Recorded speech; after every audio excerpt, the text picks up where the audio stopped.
ಮಾಜಿ ಮುಖ್ಯಮಂತ್ರಿ ಎಚ್.ಡಿ. ಕುಮಾರಸ್ವಾಮಿ ಅವರ 64ನೇ ಹುಟ್ಟುಹಬ್ಬದ ನಿಮಿತ್ತವಾಗಿ ರಾಯಚೂರು ಜಿಲ್ಲೆಯ ಮಾನ್ವಿ ಪಟ್ಟಣದಲ್ಲಿ ಬಡ ರೋಗಿಗಳಿಗೆ ಹಾಗೂ ಅನಾಥಾಶ್ರಮ ವೃದ್ಧರಿಗೆ ಮಾಜಿ ಶಾಸಕ ರಾಜ ವೆಂಕಟಪ್ಪ ನಾಯ್ಕ ಹಣ್ಣು ಹಂಪಲು ವಿತರಿಸಿದರು. ಮಾಜಿ ಶಾಸಕ ರಾಜ ವೆಂಕಟಪ್ಪ ನಾಯ್ಕ ಮಾತನಾಡಿ, ಕುಮಾರಸ್ವಾಮಿ ಅವರು ಜನಪರವಾದ ಯೋಜನೆಯನ್ನ ಜಾರಿಗೆ ತಂದಿದ್ದಾರೆ. ಸಾವಿರಾರು ರೈತರಿಗೆ ಅನುಕೂಲವಾಗಲು ಕುಮಾರಸ್ವಾಮಿ ಅವರು ಮುಖ್ಯಮಂತ್ರಿ ಆದ ಸಂದರ್ಭದಲ್ಲಿ ಕೋಟಿಗಟ್ಟಲೆ ಸಾಲ ಮನ್ನಾ ಮಾಡಿದ್ದಾರೆ ಎಂದರು. ಕುಮಾರಸ್ವಾಮಿ ಅವರಿಗೆ ದೇವರು ಆಯುಷ್ಯ ಆರೋಗ್ಯ ನೀಡೋದ್ರ ಜೊತೆಗೆ ರಾಜ್ಯದ ಜನರಿಗೆ ಸೇವೆ ಮಾಡಲು ಮತ್ತೊಮ್ಮೆ ಮುಖ್ಯಮಂತ್ರಿ ಆಗಬೇಕು ಅಂತ ಶುಭ ಹಾರೈಸಿದರು.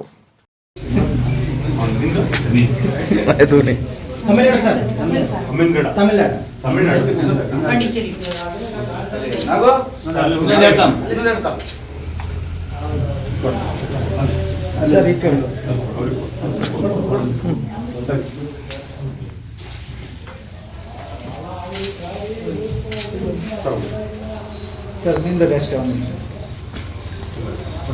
ಸರ್ ಹಿಡ್ಕೊಡು ಸ್ವಲ್ಪ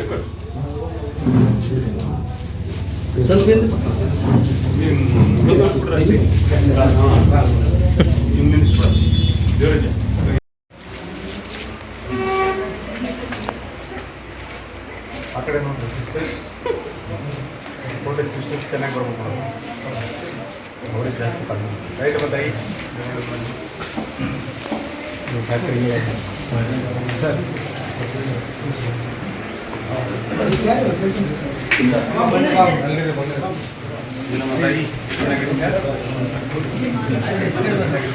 ಈ ಕಡೆ ಸ್ವಲ್ಪ ಸೈಡ್ ನಿಂತ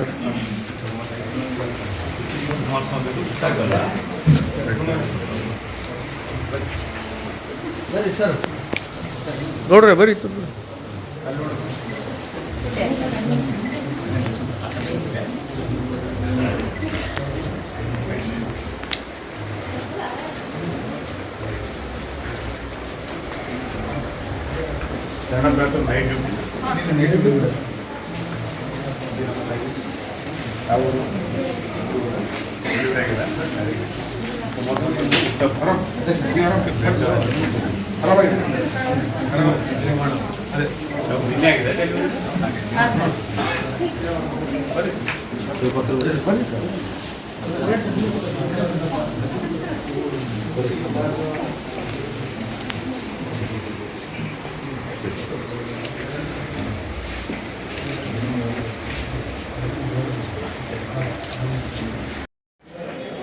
ರೈತ ಬಗ್ಗೆ ವಿಶೇಷವಾದ ಕಾಳಜಿ ಉಳ್ಳಂಥ ಜನಪ್ರಿಯ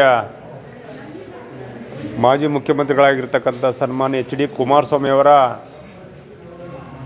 64ನೇ ಹುಟ್ಟುಹಬ್ಬದ ಪ್ರಯುಕ್ತ ಇವತ್ತು ಮಾನ್ವಿ ತಾಯಿ ಮತ್ತು ಮಕ್ಕಳ ಸಾರ್ವಜನಿಕ ಆಸ್ಪತ್ರೆಗೆ ಇವತ್ತು ನಮ್ಮ JDS ಪಕ್ಷದ ಎಲ್ಲ ಅಧ್ಯಕ್ಷರು, ಮುಖಂಡರು, ಎಲ್ಲ ಪುರಸಭಾ ಸದಸ್ಯರು, ಕಾರ್ಯಕರ್ತ ಬಂಧುಗಳು ಭೇಟಿ ಕೊಡೋದ್ರ ಮೂಲಕ ರೋಗಿಗಳಿಗೆ ಹಣ್ಣು ಮತ್ತು ಬ್ರೆಡ್ ವಿತರಿಸೋದ್ರ ಮೂಲಕ ಮಾನ್ಯ ಎಚ್.ಡಿ. ಕುಮಾರಸ್ವಾಮಿ ಅವರ ಹುಟ್ಟುಹಬ್ಬವನ್ನು ಸರಳ ರೀತಿಯಲ್ಲಿ, ಬರಗಾಲ ಇದ್ದ ಕಾರಣ ಸರಳ ರೀತಿಯಲ್ಲಿ ಆಚರಣೆ ಮಾಡ್ತಕ್ಕಂಥ ಕೆಲಸ ಇವತ್ತು ನಾವು ಮಾಡ್ತಾಯಿದ್ದೀವಿ. ಇವತ್ತು ಮಾನ್ಯ ಎಚ್.ಡಿ. ಕುಮಾರಸ್ವಾಮಿ ಅವರು ಮುಖ್ಯಮಂತ್ರಿಗಳಾಗಿದ್ದಾಗ ಭಾಳಷ್ಟು ಕೊಡುಗೆಗಳನ್ನು ಕೊಟ್ಟಿದ್ದು ತಮಗೆಲ್ಲ ಗೊತ್ತಿರತಕ್ಕಂಥ ವಿಚಾರ. ಇವತ್ತು ಗ್ರಾಮ ವಾಸ್ತವ್ಯದ ಹರಿಕಾರರವರು ಗ್ರಾಮ ವಾಸ್ತವ್ಯ ಮಾಡೋದ್ರ ಮೂಲಕ ಗ್ರಾಮದ ಸಮಸ್ಯೆಯನ್ನು, ಇಡೀ ರಾಜ್ಯದ ಆಡಳಿತವನ್ನು, ಯಂತ್ರವನ್ನು ಗ್ರಾಮದೆಡೆಗೆ ಕೊಂಡೊಯ್ಯತಕ್ಕಂಥ ಕೆಲಸ ಮೊನ್ನೆ ಎಚ್.ಡಿ. ಕುಮಾರಸ್ವಾಮಿ ಅವರು ಮೊಟ್ಟ ಮೊದಲಾಗಿ ಮಾಡೋದ್ರ ಮೂಲಕ ಇಡೀ ರಾಜ್ಯಕ್ಕೆ ಅಲ್ಲ, ಇಡೀ ದೇಶಕ್ಕೆ ಮಾದರಿಯಾಗಿದ್ದು ತಮಗೆಲ್ಲ ಗೊತ್ತಿರತಕ್ಕಂಥ ವಿಚಾರ. ಮೊನ್ನೆ ಕುಮಾರಸ್ವಾಮಿ ಅವರು ಮುಖ್ಯಮಂತ್ರಿ ಆಗಿದ್ದಾಗ ರೈತರು ಭಾಳ ಸಂಕಷ್ಟದಲ್ಲಿದ್ದರು.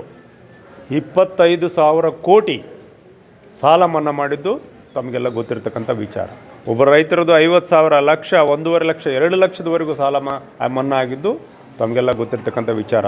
ಅಂಥ ಮಹಾನ್ ಜನಪ್ರಿಯ ಮಾಜಿ ಮುಖ್ಯಮಂತ್ರಿಗಳ ಹುಟ್ಟುಹಬ್ಬವನ್ನು ಇವತ್ತು ಭಾಳ ನಮ್ಮ JDS ಪಕ್ಷದ ಎಲ್ಲ ಕಾರ್ಯಕರ್ತ ಬಂಧುಗಳು, ಮುಖಂಡರು ಎಲ್ಲರೂ ಸೇರಿ ಇವತ್ತು ರೋಗಿಗಳಿಗೆ ಬ್ರೆಡ್ಡು ಮತ್ತು ಹಣ್ಣು ವಿತರಿಸೋದ್ರ ಮೂಲಕ ಸರಳವಾಗಿ ಆಚರಣೆ ಮಾಡ್ತಕ್ಕಂಥ, ಅರ್ಥಪೂರ್ಣವಾಗಿ ಆಚರಣೆ ಮಾಡ್ತಕ್ಕಂಥ ಕೆಲಸ ಇವತ್ತು ಮಾಡಿದ್ದಾರೆ.